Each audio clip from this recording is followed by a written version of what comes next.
Hello everyone and welcome to the third round of the KCG TTM, which is, as you can see and might be able to tell by the racetrack that we're seeing in the background, in Anderstorp today.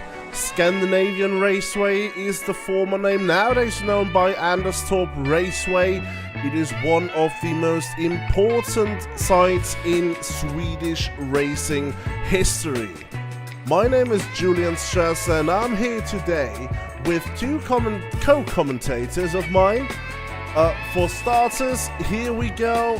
Song is with me. How are you doing?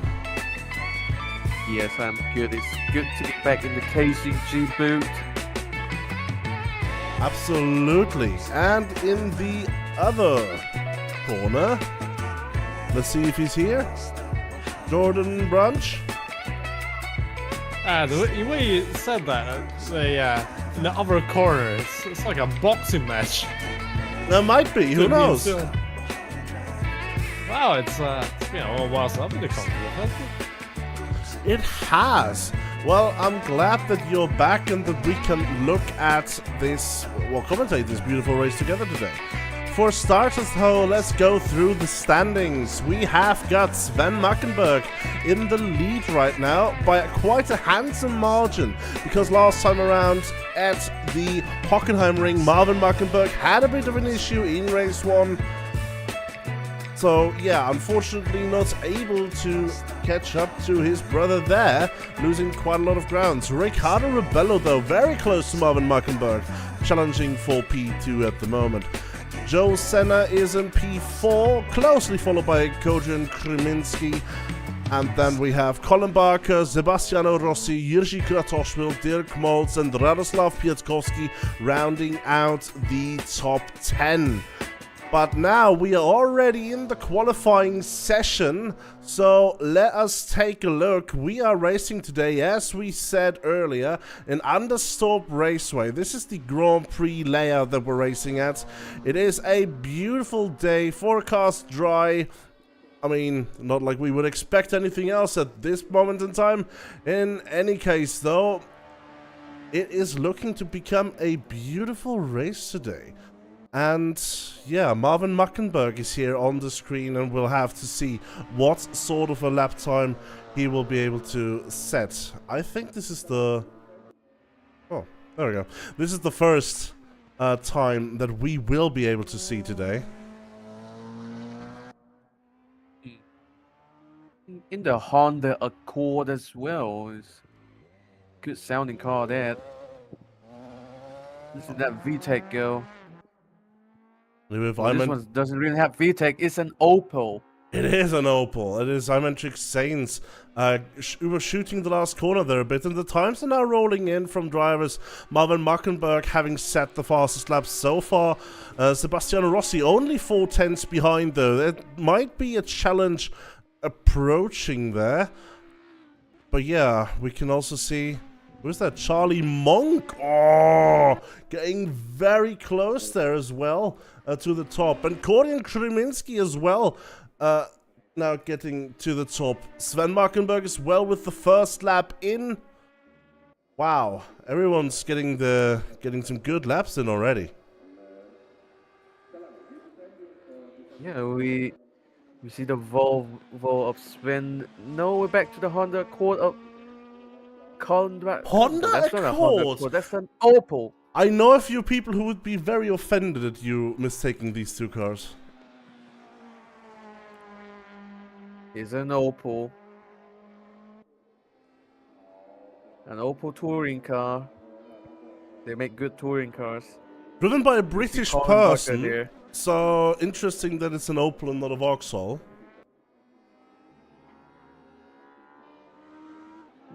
Climbing on that curb a little bit there. Rounding out, I believe this is the final corner. Yes, it's the final corner. It's a little banked. You love to see banked corners. It really helps change like the racing, how you take the corner and stuff, because you really gotta take it like as inside as possible. Or maybe you can take an alternative line to maximize exit speed as we go back to the Volvo 850 of Mr. Sven Mackenberg here, rounding up the final corners as well. Can he improve on his time and beat his brother? Let's see. Well, not this time No, around. he The last doesn't. sector was quite off there. Did improve in his lap time though. But it seems like Marvin Muckenberg's time at the moment is undefeated, undefeatable at the moment even, as we see Marian Satsara here. Now we have a Honda Accord. We'll have to see what Satsara can do. Probably not challenging for the top 5 ranks at the moment. But we'll have to see whether he can improve from P11 up into P9. Yeah, it seems like the first lap was just a banker lap here for our Sri Lankan driver. Now up into P9. Switching to Riccardo Rebello, who last time around at Hockenheim Ring has been doing quite well. The first round was able to keep it up with the top 3, but not quite penetrate the podium. Let's see what is coming here. Riccardo Rebello up into P2. What a time by the Portuguese. And that Alpha's definitely moving, the 156. But we see Timo Reiter in the RD. I'm not sure, is this an A4 or an A5? I'm pretty sure it's an A5, isn't it? Oh, it's an A4. A4. I think. Oh, back to the one and only Italian Jojo, otherwise known as Sebastian Rossi.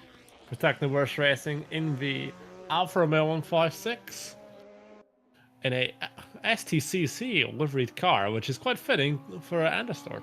Oh, this is an STCC livery. Interesting. Yes. Oh yeah, I saw it like, just there on the Yeah, Number board. he's Number got the board. number plate. Which is interesting because Pro7 is a German TV station.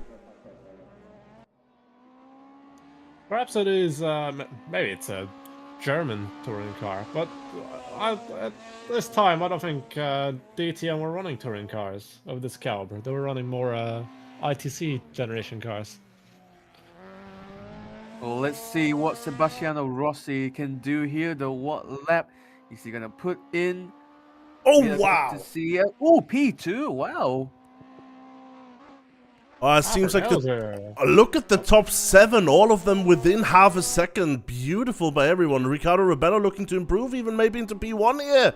Yes, and that is presumptive pole position there for Riccardo Rebello. Wow, what a wow, just wow. The balance of performance here working wonders, keeping all the cars close together. You love to see it.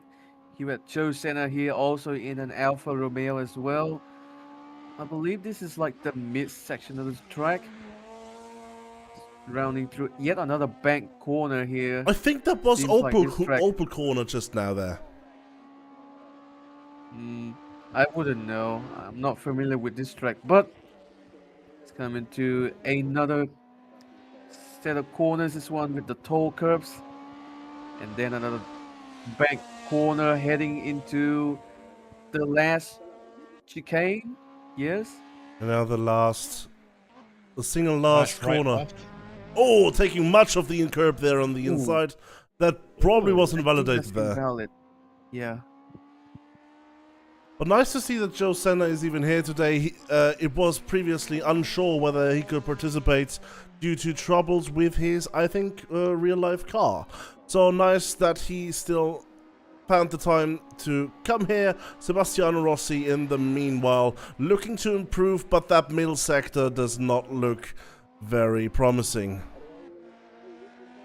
Well, looking at this car, I'm actually quite surprised how competitive the 156 is in the sim, as it wasn't particularly the strongest of Super Touring back in the day.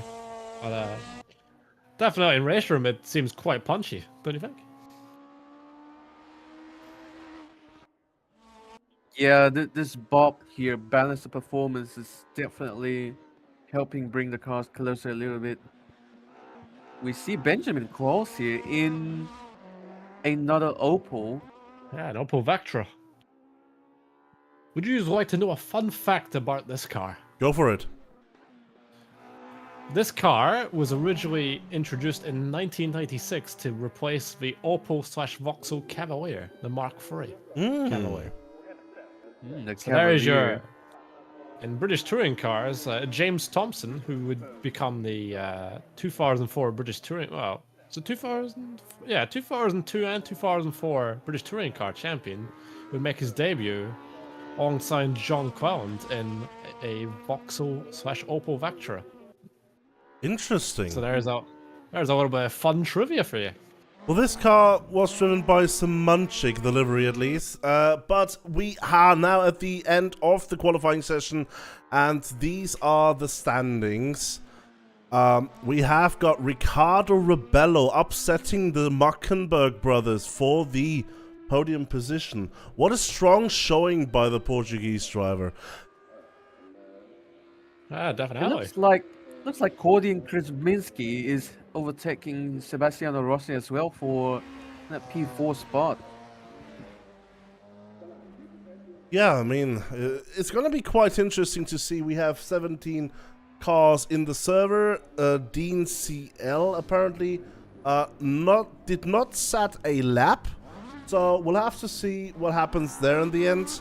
We're now in the warm-up session, so the drivers will have 2 more minutes to get to grips off the track. Practicing the pit exit here, it seems. Going on to the former airstrip, because Anderstorp is built on a former airport base. I don't know if it was like all of the RAF fields in the UK, or whether it was like a public thing. In any case, Airfields with touring cars, isn't it? Always airfields. I mean, it's a good combo, right? Definitely. It's long straights. Sometimes elevation changes, depends, but We've got Why not? Diepholz in Germany as well.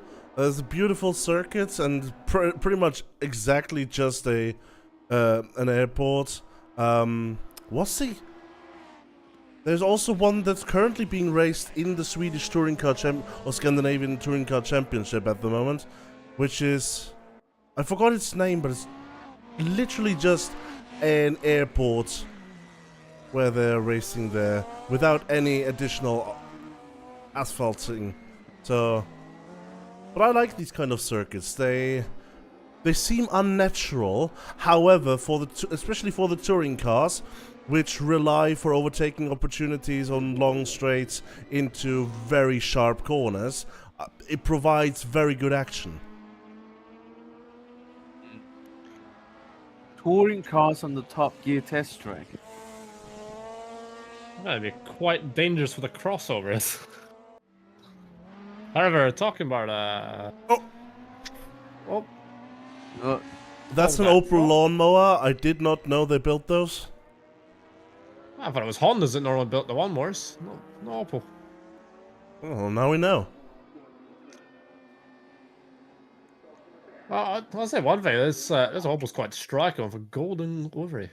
Absolutely. We'll have to see how striking it is going into maybe the first corner. For now, we just have a few more seconds for these drivers to select their setups, change their fuel load, stuff like that. And as I learned last time, there is no variable rear wing on these cars. So now we know that generally all of the aerodynamic differences is based on the car itself. In any case, the race will be starting very soon. Just a few more seconds and a few more drivers potentially. So let's see, we're on board here with Dean CL and on all the way in the back of the grid. That Castrol You have a sponsored standing Honda. start here? There's a standing that's start, very yes, and we traditional. are going. It seems like a very good start from the front by Riccardo Rebello. Joe Senna being immediately side by side here with the BMW Virgin Controversial. However, oh, immediately, I think there's Dirk Moltz here being unsettled on another of the golden cars, the golden Honda in this case, now all the way in the final positions. But there's side-by-side action between Kreminski and Sven Mackenberg. Oh, this is going to be interesting. The inside line is for Kreminski, and he's going to take the position. Sven... Oh no, that's Sebastiano Rossi actually losing the position there. Now being behind and having to try and catch up once again. Going to make it side by side with Gordon Kreminski. Has the inside for the next corner, which is a fast one. Oh, yeah, that is a bit of pressure on Gordon Kreminski, who loses an additional position to Jiří Kratochvíl. P5 for the Czech driver. Yeah, we see a lot of door banging right now.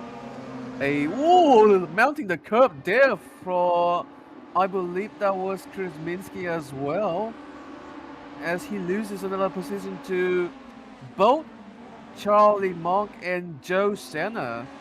Not a good start for the Polish driver right now.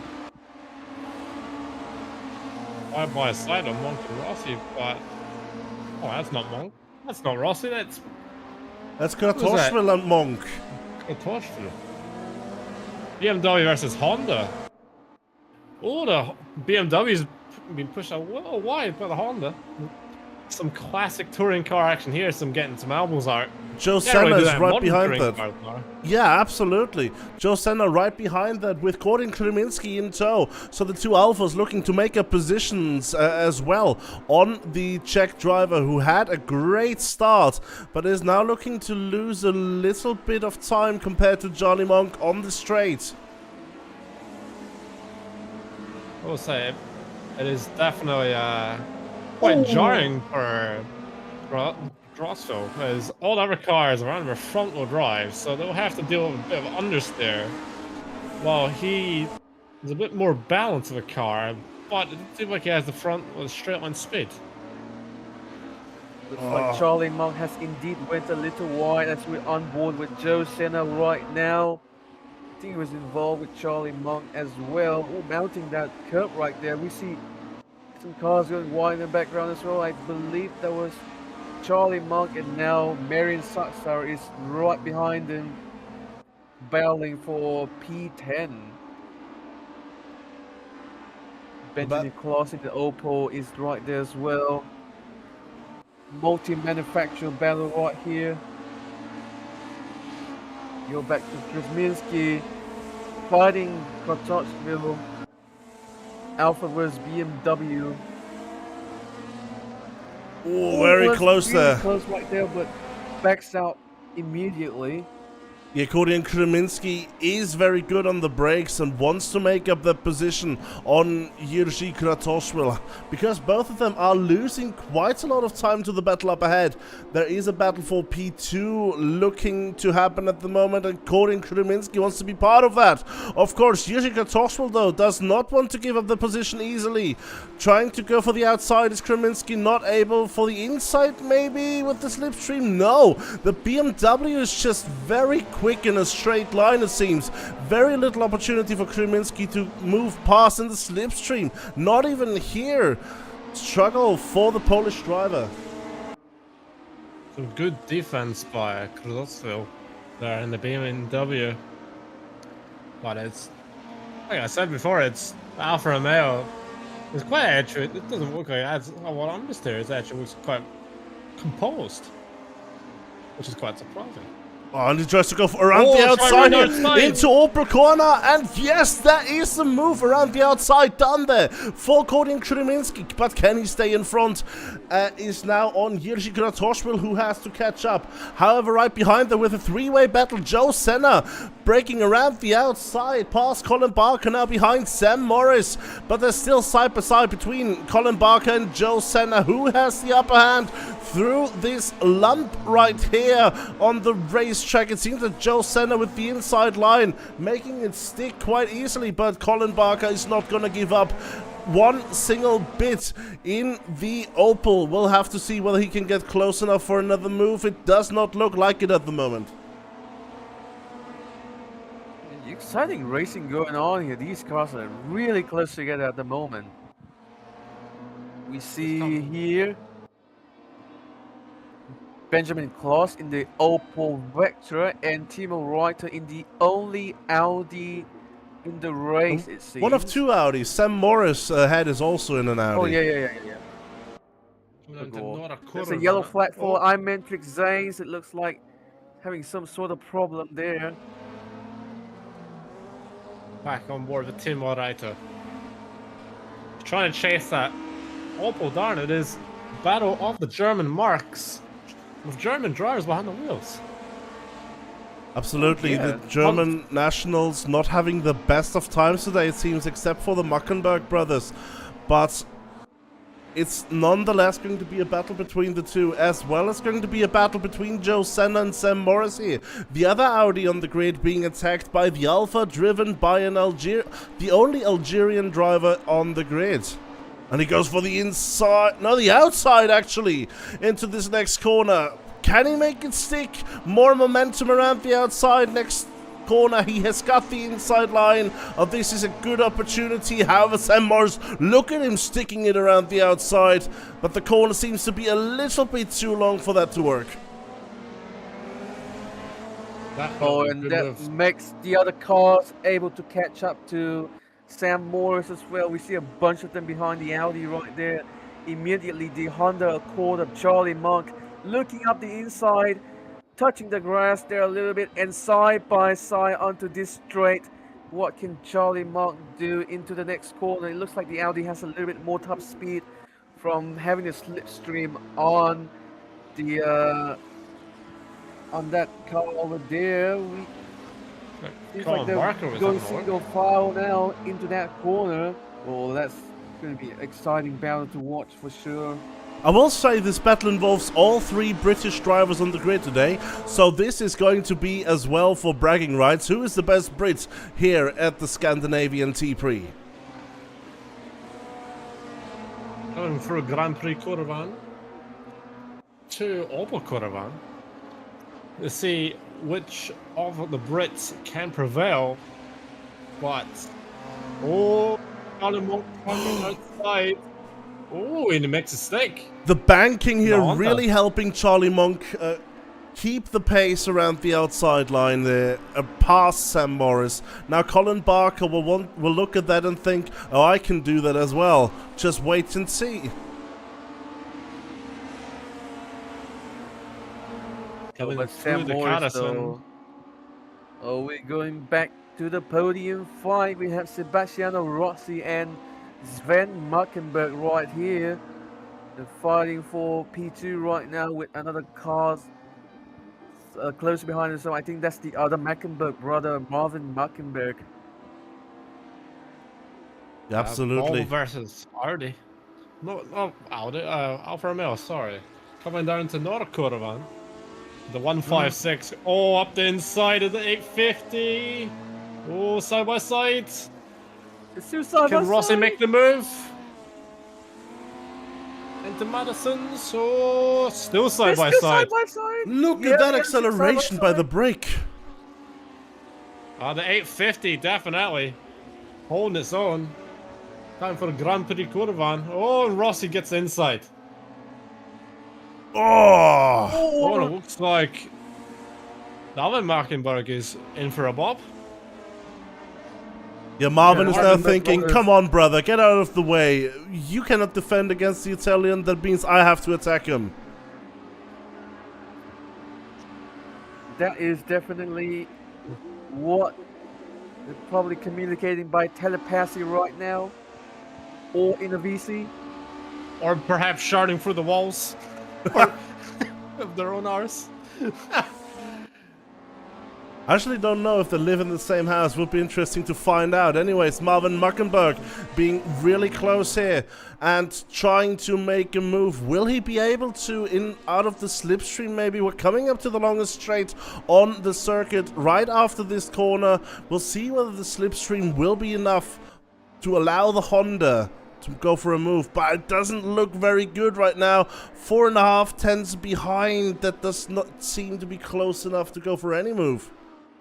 in theory, you'd think the Honda would be a little bit better. It's a bit more aerodynamic because the Volt 850 is, well, it looks like it was drawn with a rectangle, well, a ruler.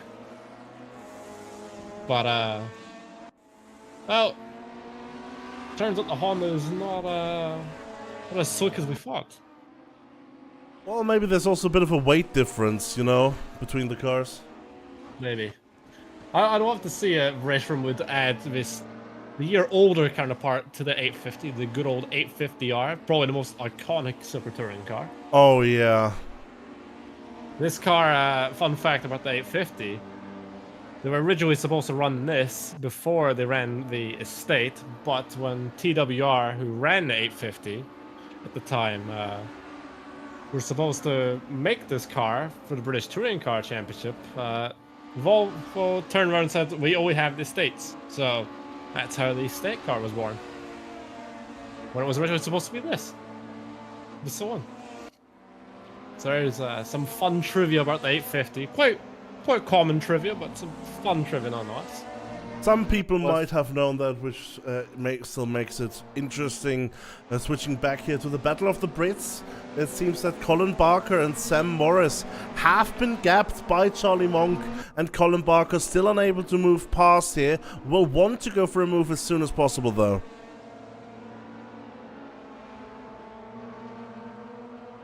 Yep, Colin Barker would probably want to move past the Audi there of Sam Morris because, again, bragging rights. But also, there might be some championship play going on here. Is Colin Barker ahead of Sam Morris in the championship? Well, that is actually a good question. The answer to it is Colin Barker has 35 points and Sam Morris 11. So Colin Barker is quite a handsome margin ahead currently in the championship. But as we've seen, it's not enough to catch up to Kodin Krasminski, who's in P5 right now in the race. And Colin Barker's P10. Yeah, according to Minsky, a bit in no man's land at this moment in time. Just look at grids. There's, out of all the Super Touring cars which we have in RaceRoom, there's only 2 missing. The brand new to RaceRoom Renault Laguna and the Volvo S40, you could say the younger brother to the 850. Yeah, absolutely. We have 2 people signed up with that, but it seems that they cannot participate today. The Muckenberg brothers are getting very close, though. Yeah, they've been there pretty close for the last 2 laps. Oh, there's a yellow flag for the Moles going into the dirt. Oh, that's at the last corner. That's a Dapakurvan. Yep, and almost losing the position to the other. Yeah, he lost the position to Dirk Moltz, yeah. Yeah. Can Mirin Satsfra in the privateer Honda Accord catch Colin Barker in the Opel Vectra? Oh, Lauren, looking for it. Oh, back out of it. Bit further behind. Would you like to know how I know that's a privateer car? How do you? You can tell. You can tell with a number board, because this is a British touring car. You can tell by number board how it's blue, but you can also tell by, if you can see it in the name, there's a small red outline around the white text. So that means they're a privateer. So there's a fun fact for you. What's not fun though is iMatrix Zane's having his 3rd yellow flag of the day. There must be something rather wrong about his car. He's just parked there on the dirt. That's not ideal at all. But what is ideal is this fight here for the podium position between the Mecklenburg brothers. We're on the other side of the grid. We also have a battle between CL and Ebert, who are getting very close to one another. Now for P15. Honda versus BMW, front-wheel drive versus rear-wheel drive. Looks like that Honda is sticking with the Beamer, the BMW. Yeah, these two cars fundamentally drive very differently. One, you need to understeer it all the time, and one, you need to oversteer it all the time. It's quite it's quite nice to see the 320i, one of the older super touring cars, fighting with the Accord. But as we just see Benjamin Klaus fighting with Dirk Maltz, it is the battle of the golden cars. Are those from the same were those run by the same team back in the day? Maybe, but I'm not sure what championship these ran. These are not British touring cars.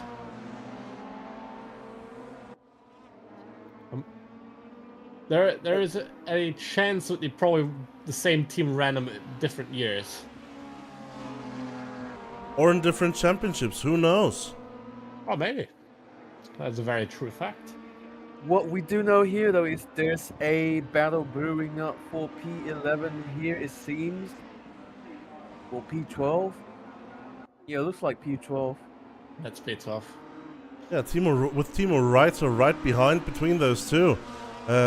Looking to be a three-way battle here, similar to the battle we have up ahead between the Muckenbergs and Sebastiano Rossi.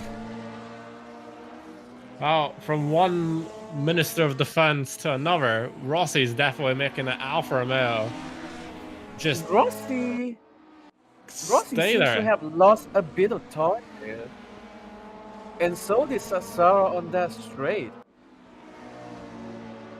3 minutes left to go in this race, but can any of the Mecklenburgs want to charge on Rossi to get up to P2? Is there 2 race sessions in this one? There are 2 races just today. one? Oh yeah, 2 races today. So these drivers can have another chance in race number 2. Charlie Monk in the James Thompson Honda Accords, trying to get past the BMW of Judy Kurtzeville. Oh, Right up the he's inside. on Can the he make inside. it? Oh! Oh, a little bit of door bang. All fair play. I think that was just a twitch, not some door banging. I will say, They I stood love the really bop of close this. together. Just front-wheel drive and rear-wheel drive cars, but that's equally matched. I mean, that is the spirit of the Super Tourers, isn't it? Especially from the BTCC times as well. I mean, to this day, they have front-wheel drive versus rear-wheel drive there, right? Yes. Definitely. The only car in this field which is not front-wheel or rear-wheel is the Audi, which is all-wheel. Oh, but look at this! Sven Maggenberg around the outside! Ooh. Going for a move on Sebastiano Rossi and is still side by side through this next corner. Ow, a bit pushed wide there by Sebastiano Rossi, who is trying to defend from this. Marvin Muckenberg right behind, however, is also very close, looking at this and trying to get as many positions as possible. But so far, the defending by Sebastiano Rossi has been enough, even though the Volvo on the straight there looks to be impressive and around the outside of that turn 2. Yeah, there looks to be only one lap left on this race. The Mecklenburg brothers are going to try to do everything they can to get past Sebastiano Rossi and maybe one another.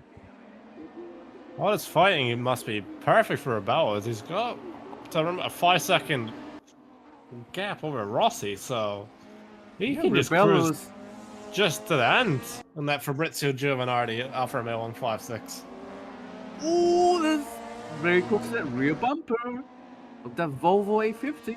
And exactly as you said, we're starting the last lap now, so all of these drivers will have a bunch more opportunities, but just this one more lap for any move. Sven Markenberg's looking to make a stick. Look at the oh my holy hell, this is impressive behavior. What did you say earlier? No aerodynamics on the brick? I tend to disagree. That's definitely very, very, ooh. And now Marvin Good Muckenberg right. sticking his nose inside after Sven Muckenberg went a bit wide there. Ooh. Sven Mackenberg, that's the second lap in a row. I've noticed he's getting a bit of understeer coming through the Mattisons. So, just a thing to note for race 2. Absolutely. So we'll have to see. We have a bunch more corners left. The race timer is now over. And this confirms that this is the last lap. A bunch more opportunities, perhaps. We've got 1, 2, 3 more corners, 4 more corners for these cars. I think it's more like 3 as we're coming through Hansen Kurva into the Carson. But it has been impressive by Riccardo Rebello, who is coming around the final corner now and is the winner of the first race here. What a job. But they're side by side battling here between the two Muckenberg brothers.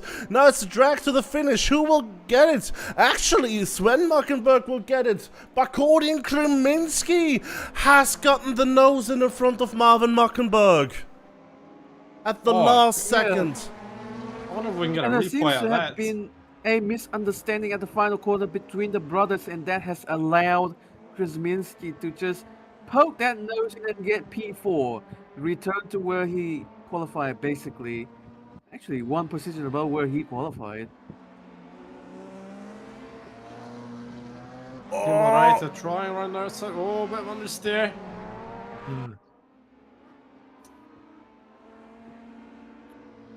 Yeah, the Audi is not really having a good... Ooh, that's a bit sketch when there's another car around you. Dean CL coming around to finish, and Andreas Ebert in tow.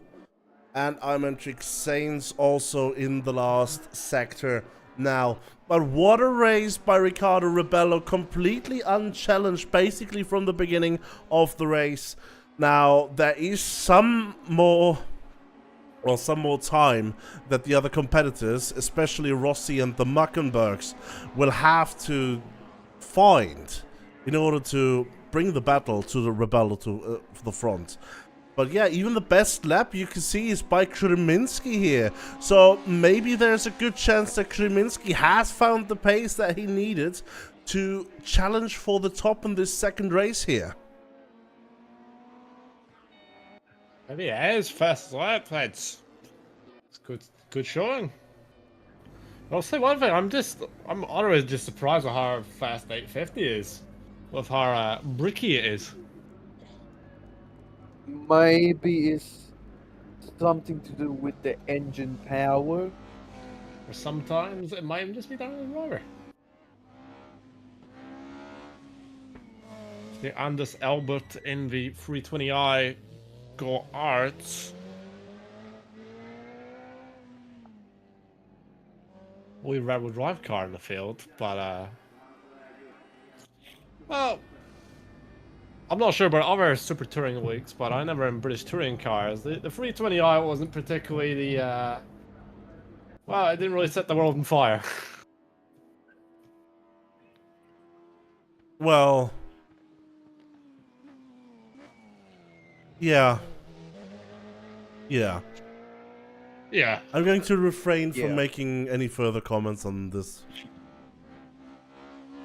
I could probably imagine what you would like to say. If you know, you know. If not, don't worry about it. Don't worry about it. Let's watch some touring car racing. Yeah, touring car racing, yeah. Part of the ice break. Andreas Ebert's the only one taking the chance here in the warm-up session to, well, warm up, basically. Sometimes you got people who absolutely need every bit of practice in the world, and sometimes you got the no practice gang.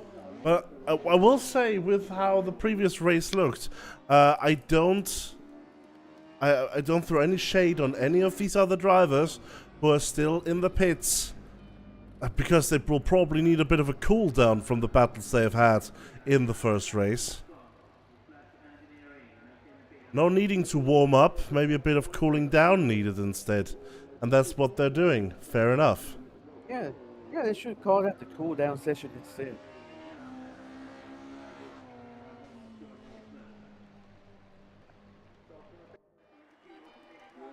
But enough cooling down. We are lined back up on the grid. And we see the surroundings of Anderstorp Raceway. Look at this beautiful forest area in Sweden, rural Sweden. Beautiful. But it makes up with the bank corners. Make for some very interesting racing, like we saw with Sven Mackenberg taking different lines to Sebastiano Rossi in the first race. Sebastiano Rossi wanted to hug the inside all the time. Sven Mackenberg was trying to maximize exit speed. Would you like to know another fun Super Touring fact? Well, maybe in a second, we have the race start being scheduled here. Look at all these cars lining up. The red lights are off and we are going. And it looks like a beautiful start once again by Riccardo Rebello in P1 here, gapping the entire rest of the grid pretty much. Sebastiano Rossi being able to keep a bit up with that. However, there's side-by-side action already. Gordon Kreminski ahead of the Muckenbergs. Kratoshvil as well ahead of the Muckenbergs. Horrible start, it seems, by the brothers, who are being swamped now by Monk and Morris even. The two Brits right behind. Sven Muckenberg trying to get further ahead of Gordon Kreminski.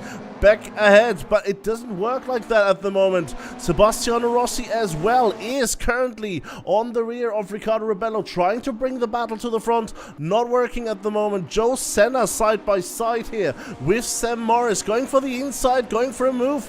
That is for P8. Wonderful move by Joe Senna. Oh, but look at this. They're still side by side.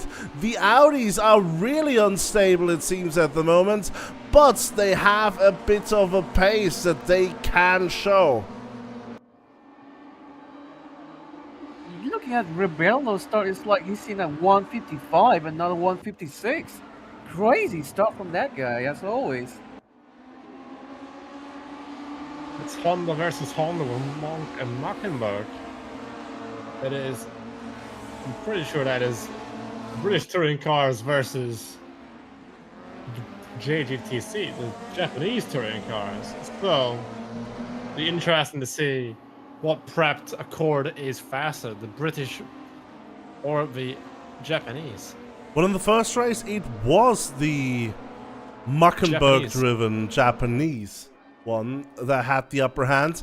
Now, however, it seems that even the BMW in P3, I mean, that's a surprise.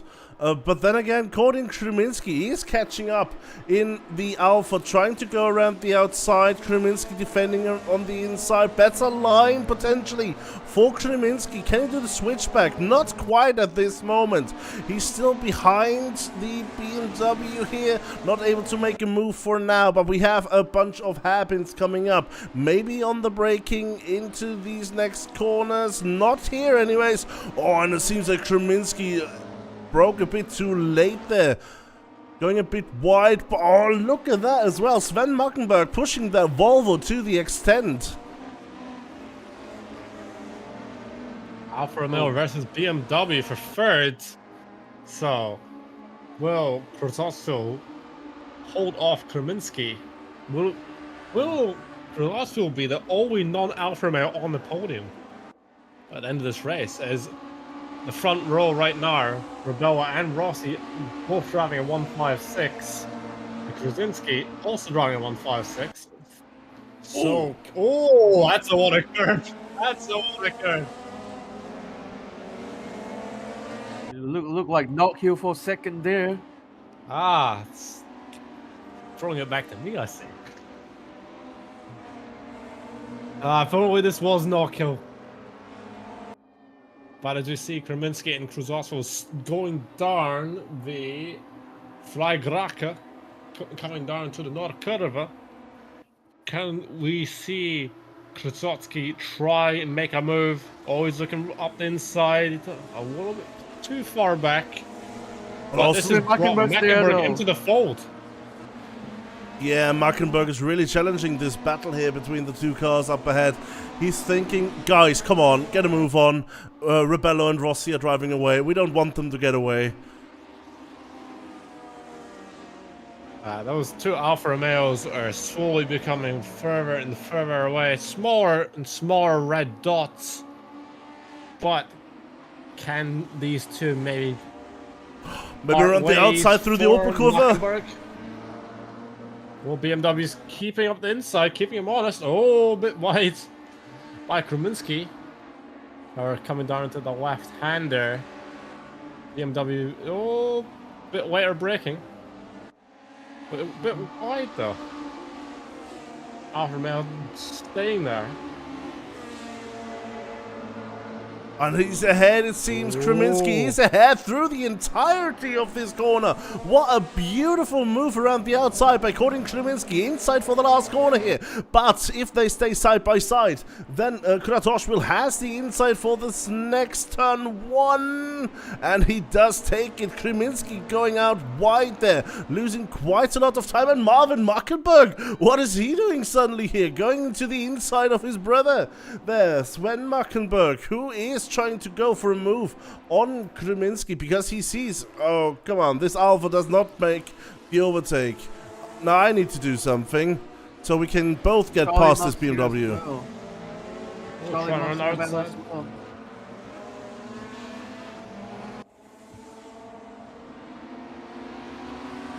On Charlie Monk went for the overtake there on Marvin Markenberg. However, they're side by side once again. And Joe Senna in the background here, going for the rally cross line. Pretty sure last lap, Krotzville and Kruminski were side by side for at least half a lap. It feels like. Definitely some classic touring car racing now. It's showing how good the bop really is between these cars. Yeah, props on the Bob team, which includes Sebastiano Rossi and Sebastiano Rossi. And let's not forget Sebastiano Rossi. Absolutely. And finally, the Italian Jojo. Yes. Other known as Sebastiano Rossi. What a team. These 5 people have really done a wonderful job with the Bob. Bakori and Kruminski here, well, maybe getting a bit worse end of the stick here. The BMW getting a bit of a help, let's just put it, compared to the Alfa Romeo, which does not stop Rebello and Rossi from just driving away from the rest of the grid. Look at this distance already. Sven Markenberg now has the slipstream. Will he go for the overtake around the outside of Kruminski? Oh, this is a move that he loves to do, but he's got to do one more around the outside here. And this is the one that he usually struggles with. And this time around, he's making it stick. Look at that. Oh, it was so close on the rejoin as well. The track. Literally bumper to bumper racing, still bumper to bumper through this back corner right here. It seems like Sven Markenberg now has some errands to solve between him and I believe that is Kotochmi in the BMW. Oh, Charlie Monk going wide there. Kuzminski though, not done with Sven Markenberg yet. Going into this left-hander now. And into the final little section of the track. What can Kuzminski do? And what can Sven Markenberg do?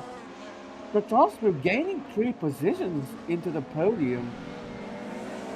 Great start.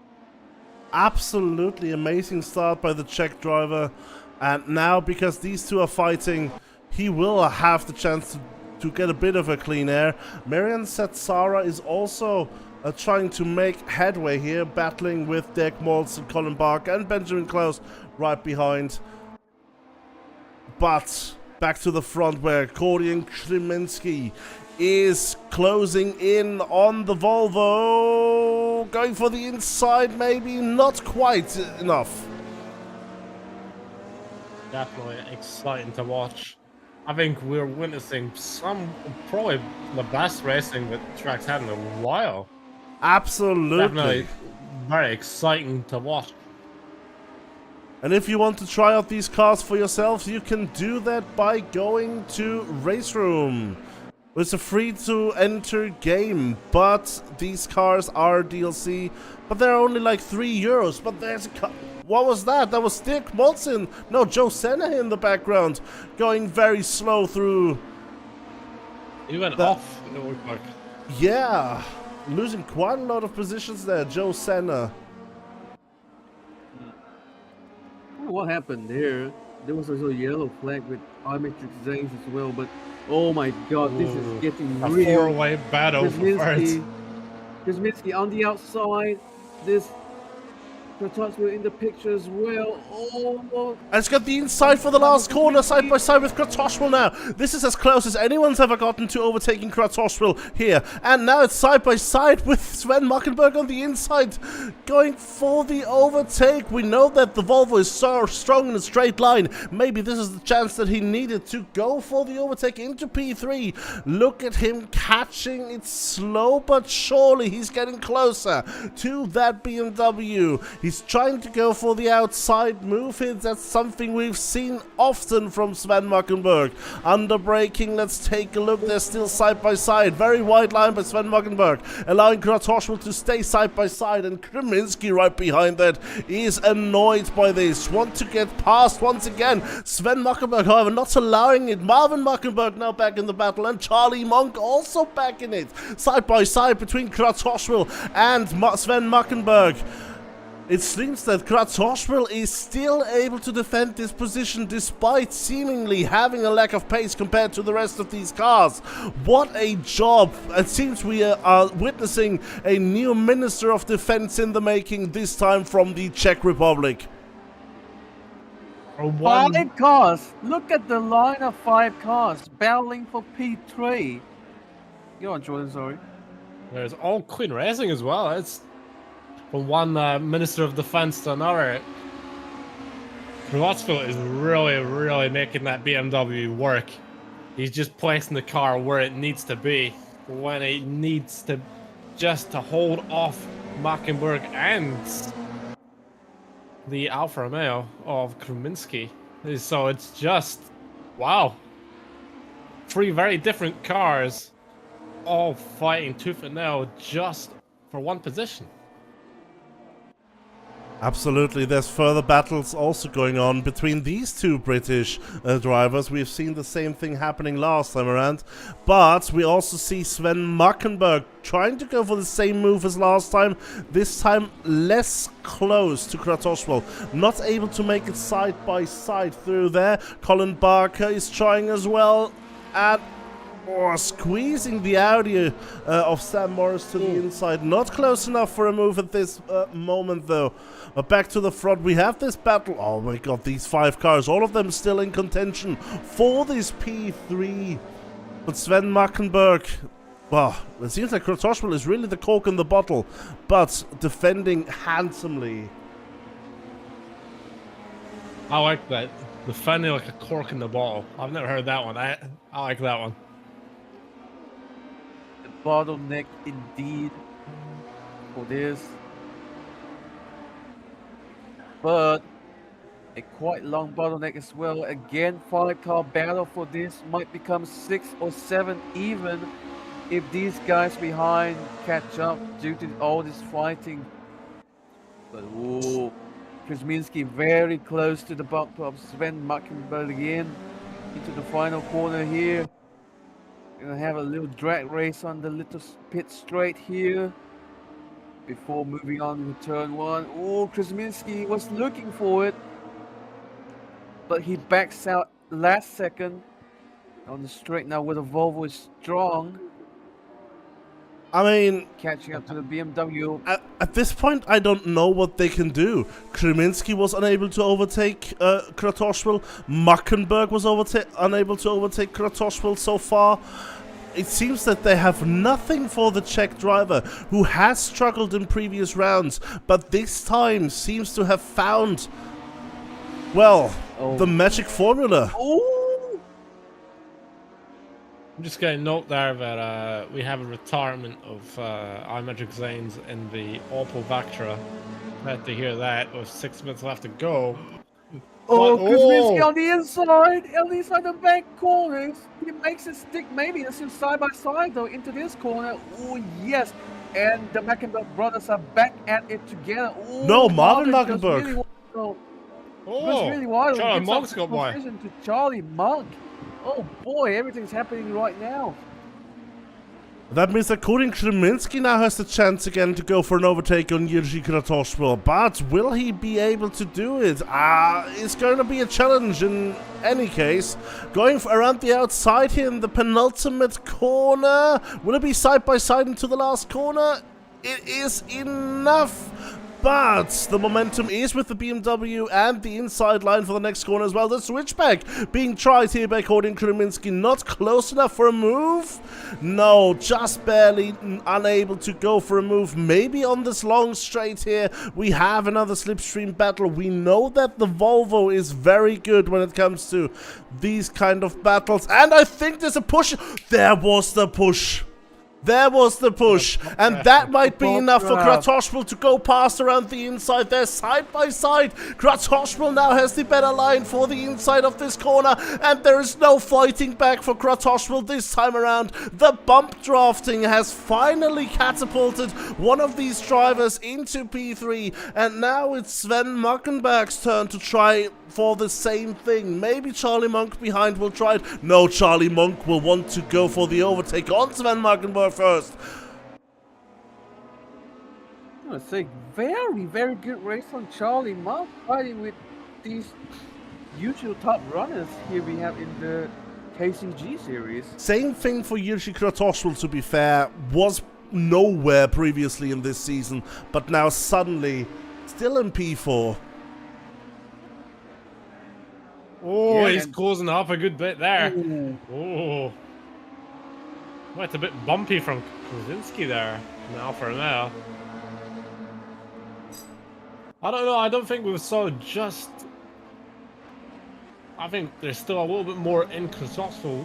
Still with the last 3 minutes and 42 seconds left to go.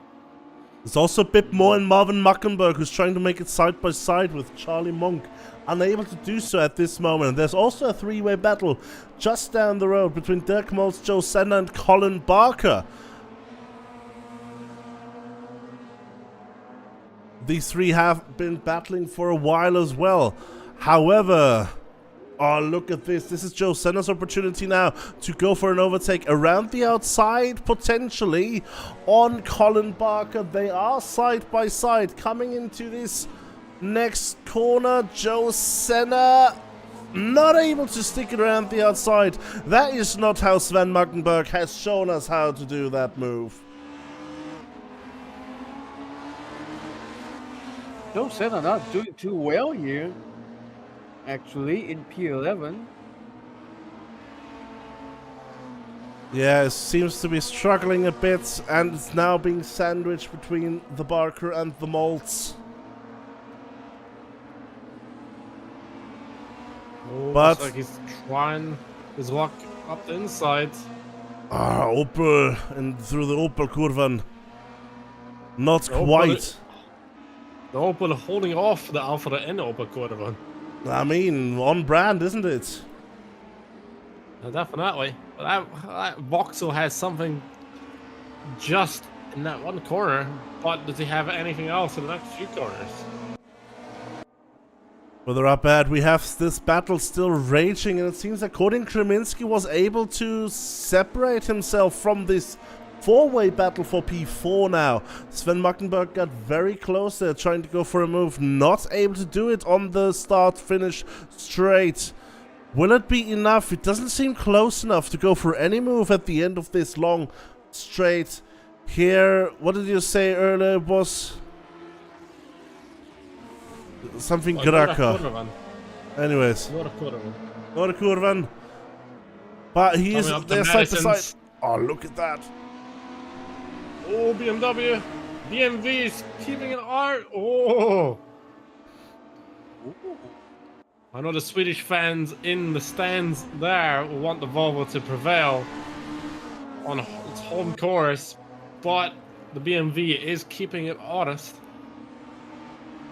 Oh, some potential free white Are we here. going 3 wide? Are we going through? No, we are not going 3 wide here, but it would be absolutely amazing if we went 3 wide there.